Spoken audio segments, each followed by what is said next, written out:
Hello again, this video is going to be about a few different lights, both battery powered, e-bike and dynamo powered.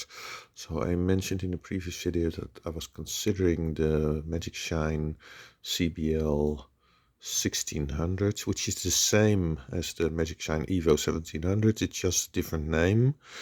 And yeah, if it's 1600 or 1700 lumens, doesn't really matter. Yeah, I may buy some devices, but it'll have to be in several months to do both spectrum analysis and to do an integrating sphere. You can get them also complete in one, so that's something I will think about. Those are usually very, very expensive. Okay, let's go first to this. So this is the light that I'm considering, or maybe not anymore. I will tell you why.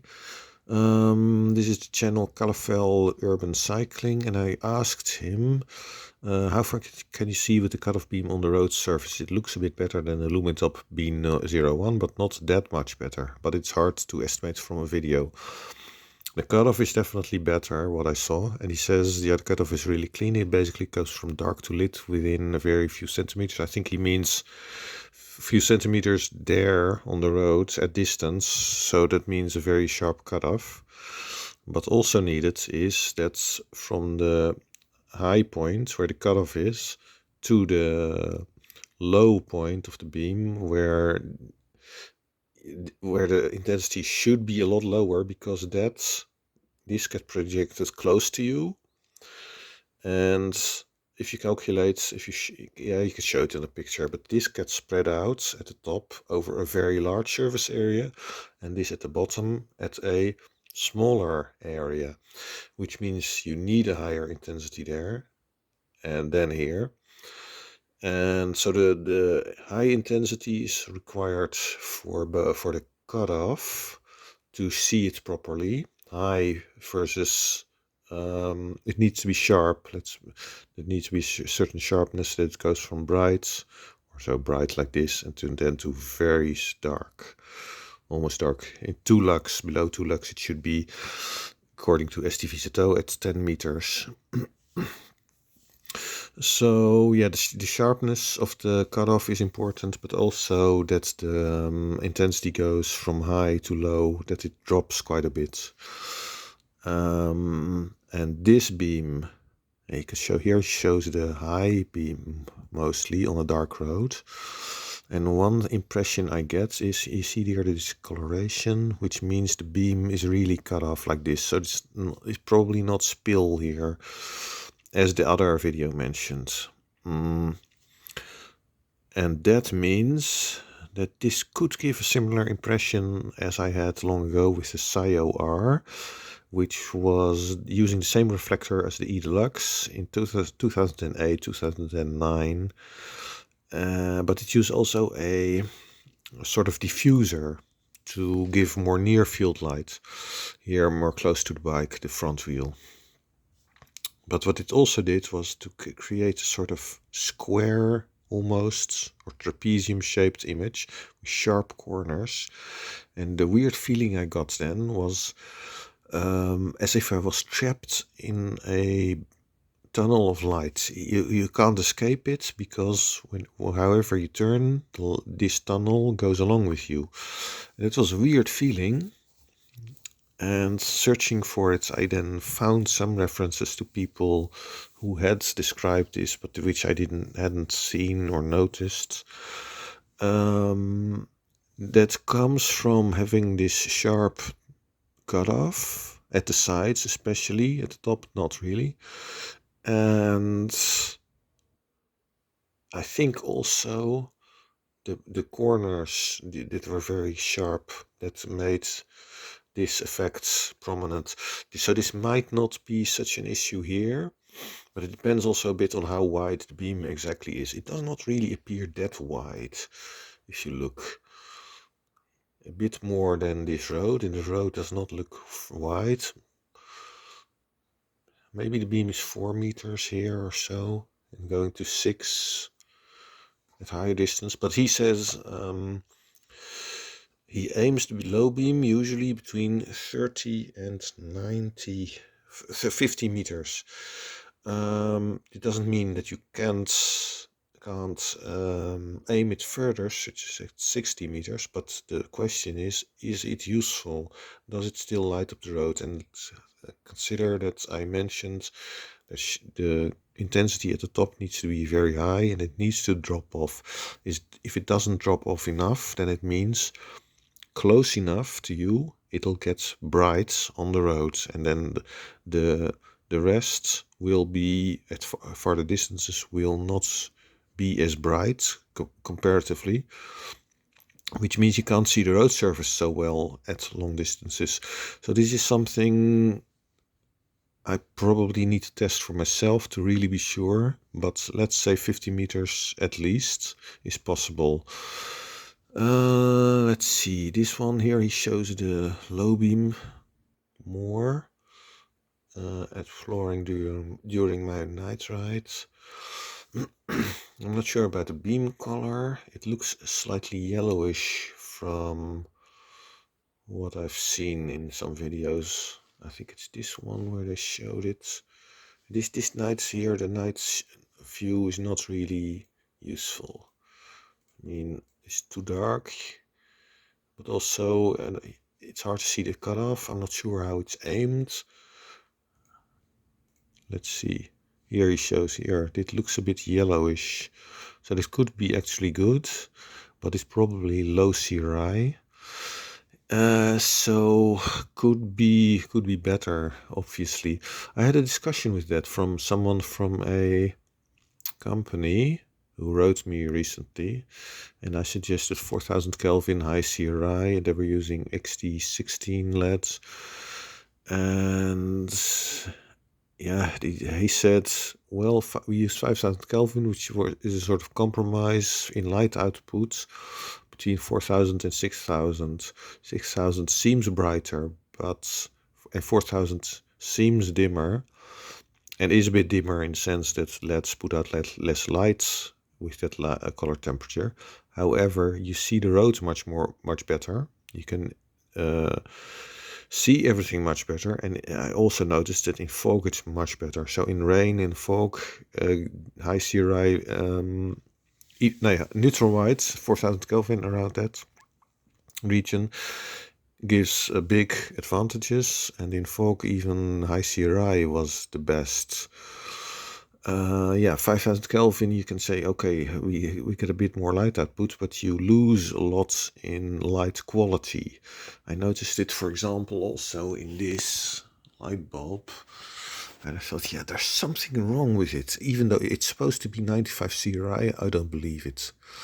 Okay, now we get to e-bike lights. And the C7 Plus, so someone asked me, what would you recommend? These are the lights that I can buy from my local shop.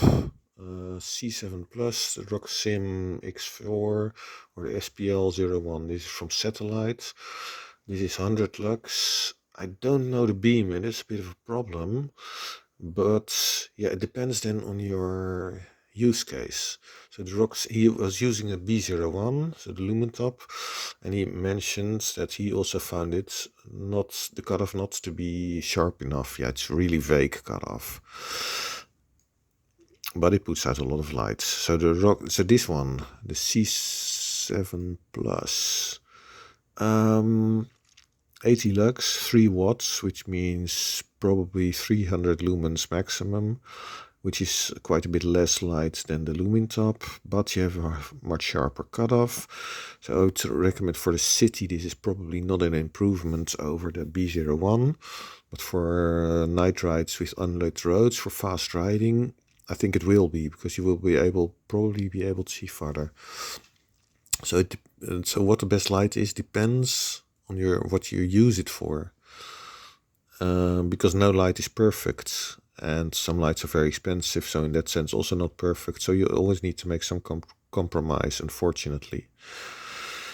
The Roxim X4. Roxim makes good lights.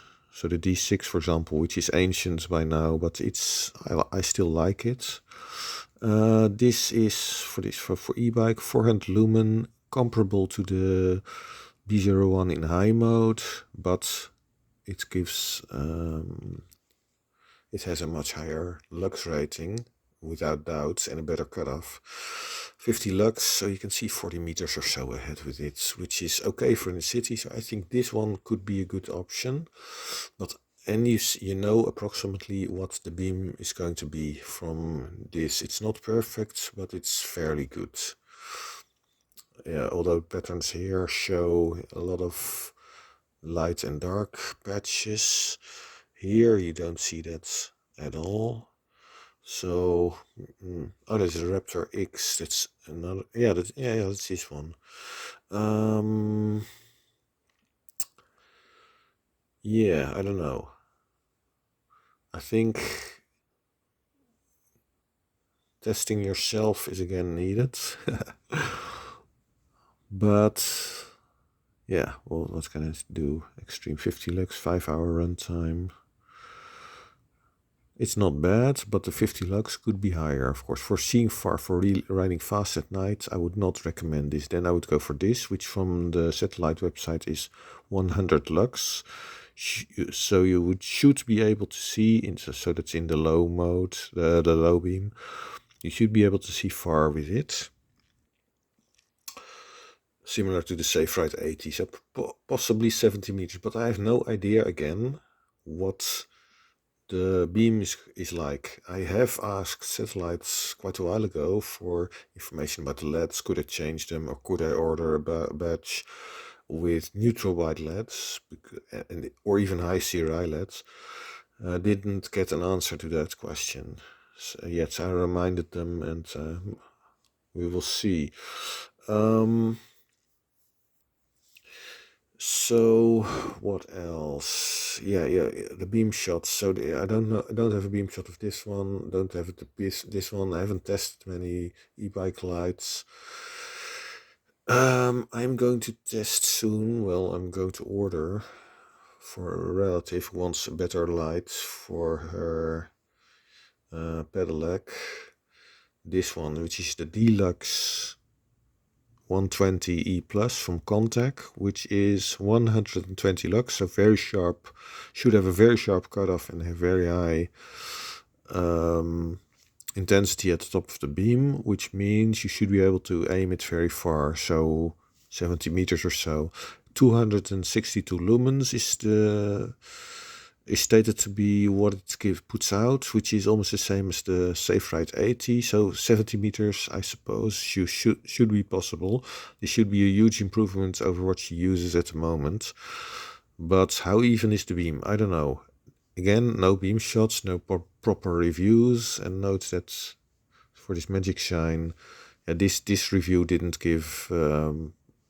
This was not useful. This beam while riding. I mean, I don't know how it's aimed, and that's very important.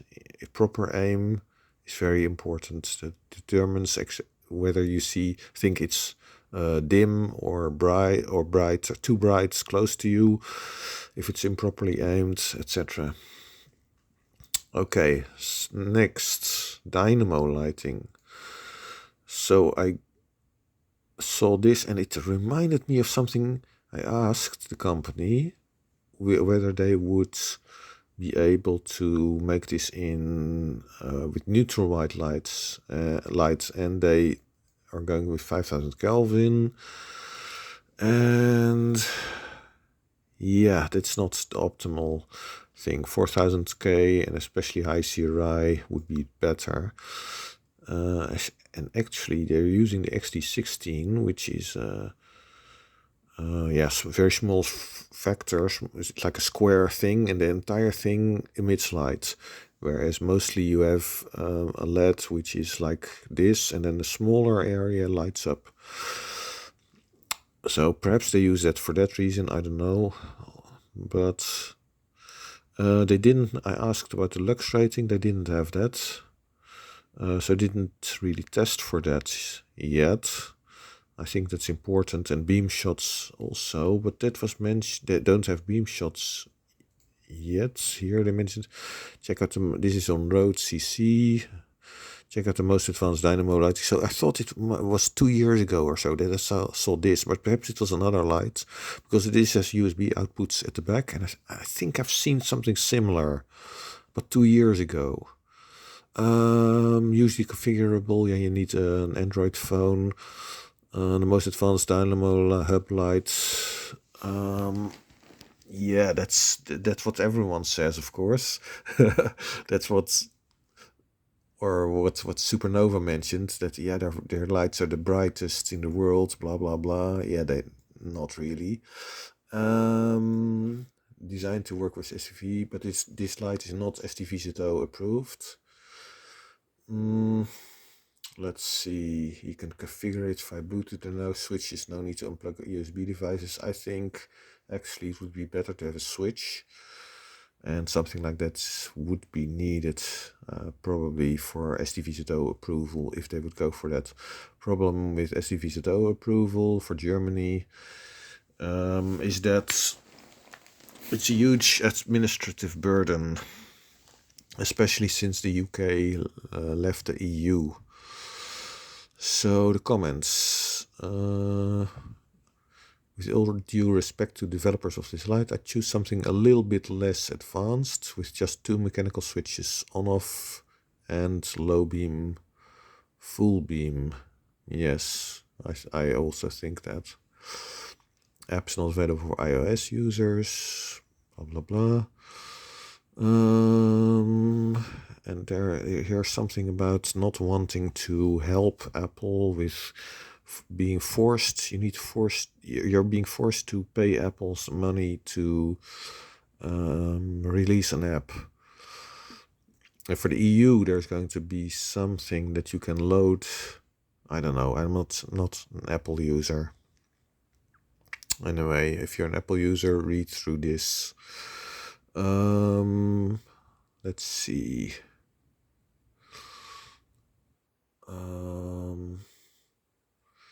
Yeah, let's see. He tells a little bit about everything. So it's about switches, automation, manual override. Yeah, disable smart stuff and do dumb stuff mode will satisfy a lot of users. Yes, I think so.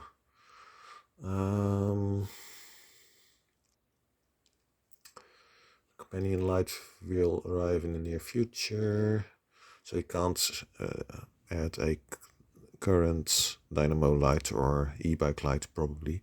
Just this was my experimental driver. So they mentioned, which I will talk a bit about a little later. I was holding the apps M99 Dynamo Pro is the ultimate road-friendly Dynamo light. But this is low-speed flicker, which is very poor. Yeah, almost all Dynamo lights have low-speed flicker. You can only counter that with a battery or super cap that comes from the Dynamo itself. But the speed at which it starts, I've not really checked what speed it starts with the M99 Dynamo. But I'm going to be testing it again soon. And I'll probably take it to Ukraine to try it there in the bad terrain. Just for fun, comparing it to the Trailog LS906 that I have mounted at the moment on the bike there. Even kijken, let's see. There's another. I don't know, this one. Page blocked. What? Configuration. Yeah, he says something about this is an issue, of course, that electrolysis is unavoidable between charged metals and liquids. Yeah, water especially, of course. If rain goes into USB ports. USB rear board is replaceable. That's nice.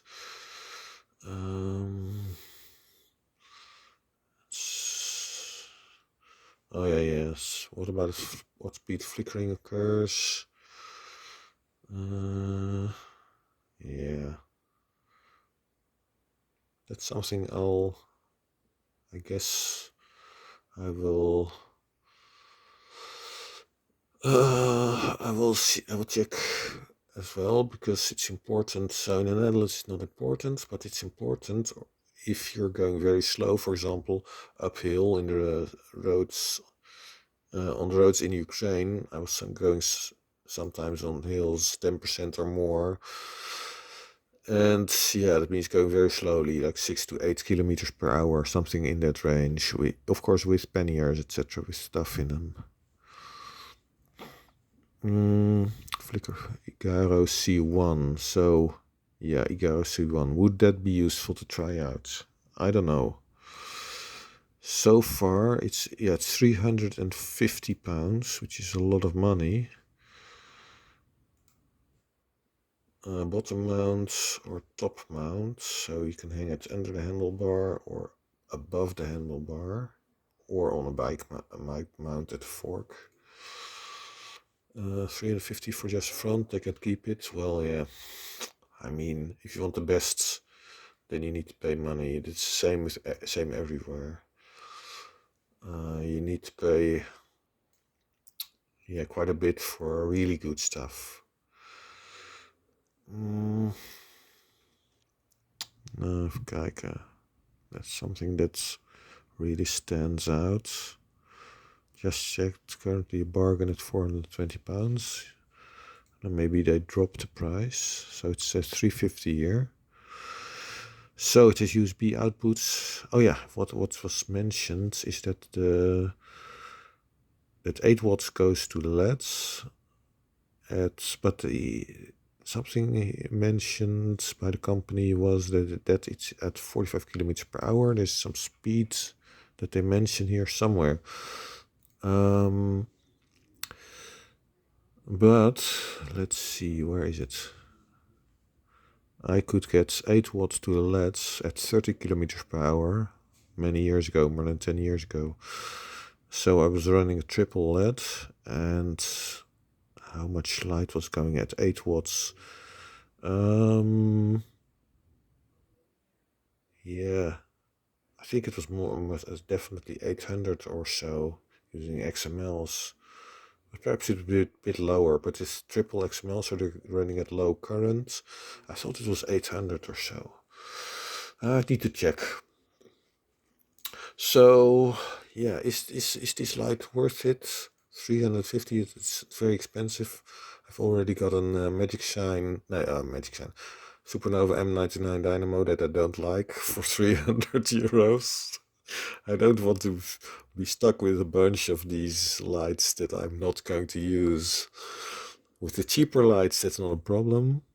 But with this... Oh yeah, by the way, someone emailed me about pedal cell why they quit, and he said it was about getting too many warranty claims, and then they just decided to quit because it would cost them money. And he said also, yeah, they were just trying to get a lot of money quickly. I'm not sure if that's really true. It doesn't seem probable, considering that a lot of energy and time was spent in electronic design, etc. I mean, there are cheaper ways to get rich quick. There are simpler ways, I should say. That's it for now. Let me know if there are any suggestions or comments. I think soon I will make a video about all the issues with bicycle lighting and how to judge it, and what the reviews should say, and so that you can know that if something is missing, then you know that that person does not give you the right information, which means that you can review the reviews yourself. Okay, that's it for now. Bye.